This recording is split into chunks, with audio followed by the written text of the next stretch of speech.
साथियों, बहुत बड़ी खुशखबरी है। नए साल पर आपके लिए उत्तर प्रदेश पुलिस भर्ती बोर्ड ने यूपी पुलिस कांस्टेबल का भर्ती विज्ञापन जारी कर दिया है। तो देखते हैं आज के नोटिफिकेशन में क्या क्या जानकारी है। तो पहली बात देखिए, आरक्षी नागरिक पुलिस के रिक्त पदों का जो विवरण है वो 10,469 पद आए हैं। आरक्षी पीएसी के 15,131 पद हैं। आरक्षी विशेष सुरक्षा बल के रिक्त पदों का जो श्रेणीवार विवरण है वो 1341 पद है। महिला बटालियन के 2282, आरक्षी घुड़सवार पुलिस के 71 पद हैं और जेल वार्डर पुरुष के 3289 पद हैं और जेल वार्डर महिला के लिए 106 पद हैं। और यूपी पुलिस में महिला बटालियन हेतु महिला आरक्षक के पदों पर चयन हेतु केवल महिला अभ्यर्थी ही पात्र होंगी। अब देखते हैं आवेदन की जो जानकारी है वो ऑनलाइन आवेदन करने की तिथि आपकी आज से ही प्रारंभ है और 30 जनवरी तक 2026 तक आप लोग आवेदन कर सकते हैं। शुल्क जमा करने के लिए भी 30 जनवरी लास्ट डेट है और आज से आप लोग कंप्लीट अपना फॉर्म अपना कर सकते हैं। बाकी जमा किए गए शुल्क के समायोजन की तिथि 2 फरवरी 2026 तक है। अभ्यर्थी को आवेदन करने से पूर्व पहले वन टाइम रजिस्ट्रेशन OTR करना अनिवार्य होगा। और बाकी देखिए, आप लोग का आवेदन शुल्क जो है जनरल, EWS और OBC का 500 रुपये है और SC/ST का 400 रुपये है। बाकी राष्ट्रीयता के लिए भारत के आप नागरिक होने चाहिए। अब बात करते हैं शैक्षिक अर्हता पे। तो किसी भी बोर्ड से आपने 12वीं कक्षा उत्तीर्ण की हो और सरकार द्वारा मान्यता प्राप्त उसके समकक्ष अर्हता होनी आवश्यक है। और एक चीज़ का ध्यान रखिएगा कि आप अपीयर्ड ना हो या अपीयरिंग ना हो। आपको लास्ट डेट तक जो भी आपके पास डॉक्यूमेंट है, जो आपकी एलिजिबिलिटी मांगी गई है, वो सारे डॉक्यूमेंट्स आपके रेडी होने चाहिए। आप लोग को जो है पास आउट होना चाहिए लास्ट डेट तक आपके पास सारे डॉक्यूमेंट्स आपके होने चाहिए। अब बात करते हैं, देखिए इसमें O लेवल कंप्यूटर का दे रखा है वो अधिमान्य अर्हता है, यानी अगर आपके पास ऐसा कुछ है तो आपको प्रेफरेंस दी जाएगी, बस इससे मतलब नहीं है। ठीक है, मेन आपकी जो एलिजिबिलिटी है वो केवल और केवल 12वीं कक्षा आपके पास होनी चाहिए। अब बात करते हैं देखिए उम्र सीमा की। तो पुरुष अभ्यर्थियों ने 1 जुलाई 2025 को 18 वर्ष की आयु प्राप्त कर ली हो और 22 वर्ष की आयु प्राप्त ना की हो, अर्थात अभ्यर्थी का जन्म 2 जुलाई 2003 से पूर्व तथा 1 जुलाई 2007 के बाद का नहीं होना चाहिए। वहीं महिला अभ्यर्थियों ने दिनांक 1 जुलाई 2025 को 18 वर्ष की आयु प्राप्त कर ली और 25 वर्ष की आयु प्राप्त ना की हो, अर्थात अब महिला अभ्यर्थी का जन्म 2 जुलाई 2000 से पूर्व तथा 1 जुलाई 2007 के बाद का नहीं होना चाहिए। अब देख लीजिए आपको उम्र में क्या क्या छूट दी गई है आरक्षण के हिसाब से।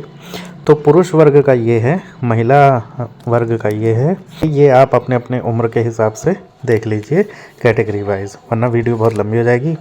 बाकी चरित्र आपका एकदम उत्तम होना चाहिए। बात करते हैं शारीरिक मानक परीक्षण के बारे में। तो पुरुष अभ्यर्थी के लिए जो ऊंचाई है वो 168 सेंटीमीटर होनी चाहिए और अनुसूचित जनजाति के पुरुष अभ्यर्थी के लिए 160 सेंटीमीटर होनी चाहिए। और बाकी आपका जो सीना है वो 79 सेंटीमीटर बिना फुलाए, 89 सेंटीमीटर बिना फुलाने पर, कम से कम 84 सेंटीमीटर फुलाने पर। वहीं अनुसूचित जनजाति के अभ्यर्थी के लिए 77 सेंटीमीटर बिना फुलाने पर और कम से कम 82 सेंटीमीटर फुलाने पर होना चाहिए। बाकी देखिए टिप्पणी लिखी है, न्यूनतम 5 सेंटीमीटर सीने का फुलाव अनिवार्य है। ठीक है, तो ये आप अपने हिसाब से देख लीजिए। बाकी महिला अभ्यर्थियों के लिए जो है ऊंचाई आपकी हाइट जो है 152 सेंटीमीटर होनी चाहिए। अनुसूचित जनजाति के लिए 147 सेंटीमीटर होना चाहिए। अब वजन महिला अभ्यर्थियों के लिए न्यूनतम 40 किलोग्राम होना चाहिए। देखते हैं शारीरिक दक्षता परीक्षा के बारे में। तो पुरुष अभ्यर्थी जो हैं 4.8 किलोमीटर की दौड़ 25 मिनट में पूरी करनी होगी। वहीं महिला अभ्यर्थी को 2.4 किलोमीटर की दौड़ 14 मिनट में पूरी करनी होगी। अब बात आती है आपके जो प्रमाण पत्र होना चाहिए, जाति प्रमाण पत्र, वो आखिर किस तिथि से कब तक के लिए होना चाहिए, ये डाउट बहुत सारे स्टूडेंट्स के मन में रहता है। तो अनुसूचित जाति के लिए जो प्रमाण पत्र मांगा गया है वो सक्षम अधिकारी द्वारा निर्गत किया गया हो। ठीक है, परंतु परीक्षा हेतु निर्धारित आवेदन पत्र जमा करने की अंतिम तिथि तक अवश्य निर्गत होना चाहिए, यानी आपके पास लास्ट डेट तक होना चाहिए वो। ठीक है, बाकी किस तिथि से है ये कोई आपके पास ज़रूरी नहीं है SC कैटेगरी के अभ्यर्थी के लिए। और बस इतना मान लीजिए आवेदन पत्र जमा करने की अंतिम तिथि तक होना चाहिए। फिर भी फ़िलहाल मेरे हिसाब से 3 या 4 साल तक पुराना अगर है तो अब कोई दिक्कत की बात नहीं है। इसी तरह ST का है, कब से है इसके लिए कोई दिक्कत नहीं है, बस लास्ट डेट तक होना चाहिए। ओबीसी वालों के पास जो है 1 अप्रैल 2025 से आपके पास ये सर्टिफिकेट होना चाहिए अंतिम तिथि तक। यानी जिन लोगों का अगर ये बना ना हो तो वो लोग लास्ट डेट से पहले पहले बनवा लें, ठीक है। लास्ट डेट से पहले बनवा लें, और अगर आपका 1 अप्रैल के बाद बना है तो आप लोग आवेदन कर सकते हैं। ये ओबीसी के लिए है। बाकी ईडब्ल्यूएस का देखते हैं। ईडब्ल्यूएस का भी सेम है, 1 अप्रैल 2025 से होना चाहिए लास्ट डेट की, फॉर्म की लास्ट डेट तक, ठीक हो गया। बाकी मूल निवास प्रमाण पत्र तो सभी के लिए कभी का भी बना हो, बस लास्ट डेट तक होना चाहिए। देखिए लिखित परीक्षा के पाठ्यक्रम के बारे में जानकारी है।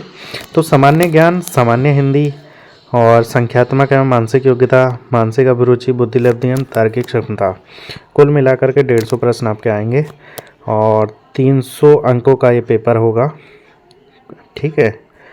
और बाकी आपका ऑफिशियल सिलेबस है, आप लोग स्क्रीनशॉट इसका ले सकते हैं। बाकी आप हमारे टेलीग्राम चैनल को भी ज्वाइन कर सकते हैं। इसमें आपको जो भी जानकारी होती है सबसे पहले दे दी जाती है।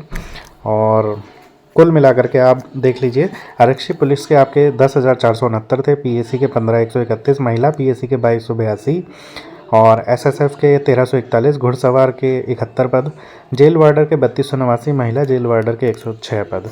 कुल पदों की जो संख्या है वो 32,689 पद है। आपके आवेदन की तिथि 31 से है और 30 जनवरी 2026 लास्ट डेट है। तो ये थी आज की यूपी पुलिस कांस्टेबल के बारे में विस्तृत जानकारी। इसी तरह की अपडेट पाने के लिए चैनल को सब्सक्राइब करिए और टेलीग्राम चैनल को भी ज्वाइन कर लीजिए।